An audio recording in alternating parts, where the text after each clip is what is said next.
الله يعطيكم العافية يا اخوان. اخواني الناس اللي بتعرفني حق المعرفة، الصبح قبل ساعة تقريبا ساعتين انا طلعت من داري زي هيك، طلعت من داري ونازل على مصلحتي. زلمي بترزق الله، معاي باصي. طبعا الباص ما بسرفس عليه، انا ما بسرفس عليه، ما بسرفس عليه نهائيا نهائيا. واللي كل اللي بيعرفني بيعرف اني انا زلمه ما بسرفس. بدي اشرح لكم شو صار معاي، صوت وصوره، يعني تطبيق.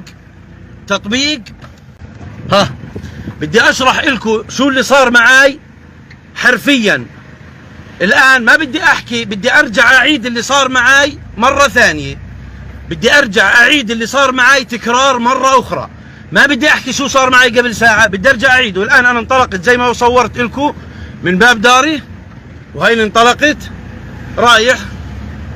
طبعا انا في الكرك يا اخوان، هي الكرك الفاضيه، الكرك المهجوره، الكرك الحزينه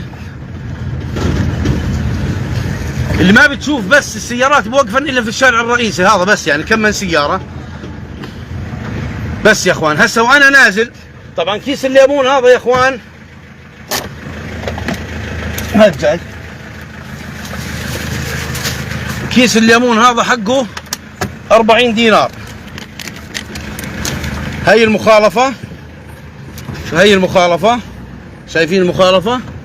طبعا هي باص السياحة هسه موقف الدنيا، باص السياحة تحت، بس مش مشكلة، بدي امشي معاكم خطوة بخطوة، بدي امشي معاكم خطوة بخطوة. كيس الليمون هذا انا سكان نفس قصبة الكرك، نزلت من الشارع الرئيسي بدي اخذ تلفوني من الصيانة من التصليح واروح افتح المطعم، وانا اصلا شاب يعني الله بيعلم الواحد كيف بتجيب قوت يوم، ومش هذا موضوعنا.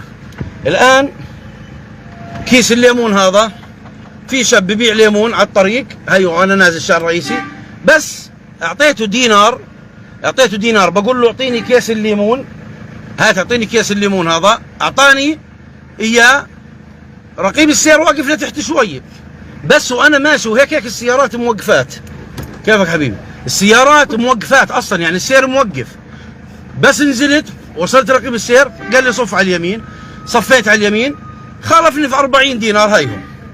هيهم 40 دينار كيس الليمون هذا 40 دينار. الان انا بدي شو الان بدي اسوي؟ هسه الباص الان وانتم معي على البث، شوفوا شو بدي اعمل في الباص. الباص ما بدي اياه انا، الباص عيب علي اقعد مقاعد زلمه. اذا الباص الان بخليك عندي، او اذا بعترف انه في لي باص.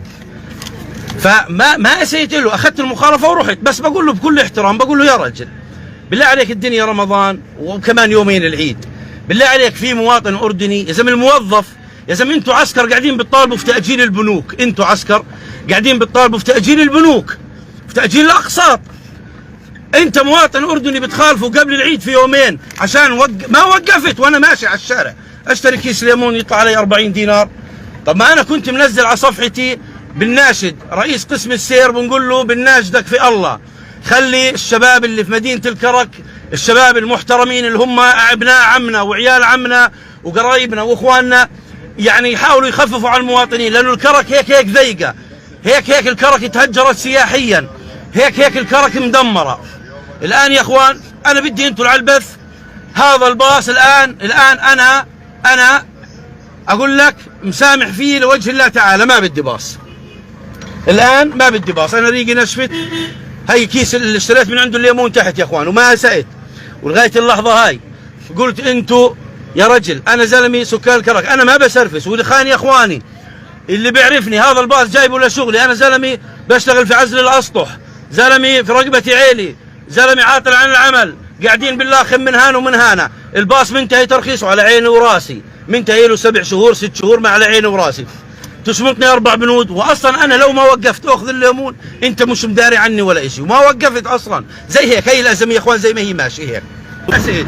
وفي بدل الشاهد 4، اخذت المخالفه. والله يا اخوان قلت له حرفيا، قلت له بالله عليك بالله عليك بالله عليك قال. قلت له مش حرام، مش حرام انه انا، مش حرام انه انا بس قبل هالعيد اتخالف في مخالفه 40 دينار واحنا مقبلين على عيد؟ اقسم بالله العظيم. قال لي والله انا ساعدتك لانه اصلا انت يعني لازم احجز الباص ويروح على مركز امني، هذا كلامه، لازم احجز الباص ويروح على مركز امني، بس غير هيك انا يا اخوان والله العظيم ما صار معي، اقسم بالله العظيم يا اخواني ما صار معي. احنا الان يا دوب نقدر ندبر قوت يومنا. يلا بسم الله الرحمن الرحيم. اخواني يا اللي معاي على البث، حمودي هي انا هنا وانت عارف انا وين، تعال خذني بسرعه، تعال خذني يلا، اي واحد قريب مني من هنا يجي ياخذني، وهي الباص انا مسامح فيه لوجه الله تعالى. انا هاي كيس الليمون، بس نزلت كيس الليمون والمخالفه، بس هي كيس الليمون، وها هذا الباص انا ها هذا الباص انا مسامح فيه لوجه الله تعالى. بسم الله الرحمن الرحيم. حسبي الله ونعم الوكيل، حسبي الله ونعم الوكيل. روح حسبي الله ونعم الوكيل، روح. بطلع بشتغلهن وبترزق. الله أعوذ بك من غلبة الدين وقهر الرجال، أعوذ بك من غلبة الدين وقهر الرجال، أعوذ بك من غلب الدين وقهر الرجال، أعوذ بك من غلب الدين وقهر الرجال. حسبي الله ونعم الوكيل، حسبي الله ونعم الوكيل، حسبي الله ونعم الوكيل. أنا الآن نهيت اللايف، ما بدي ترندات، بس بدي قبل وادخلوا على صفحتي شوفوا المناشدات اللي ناشدتها، انه خفوا على المواطنين اللي بيجوا بيرتادوا مدينة الكرك.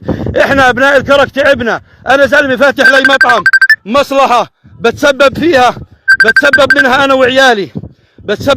وعيالي، فاتح لي مطعم، مشغل عيالي، مشغل مرتي معاي، بناكل لقمتنا في الحلال، طايع نازل على مطعمي بتاخذ تلفوني من الصياني، اخذت كيس ليمون، زلمي فاتح مطعم سمك صغير عقدي، اخذت كيس ليمون ادفع حقه 40 دينار، وانا اصلا لا عقد حركي ولا عقد مرور ولا عقد شيء.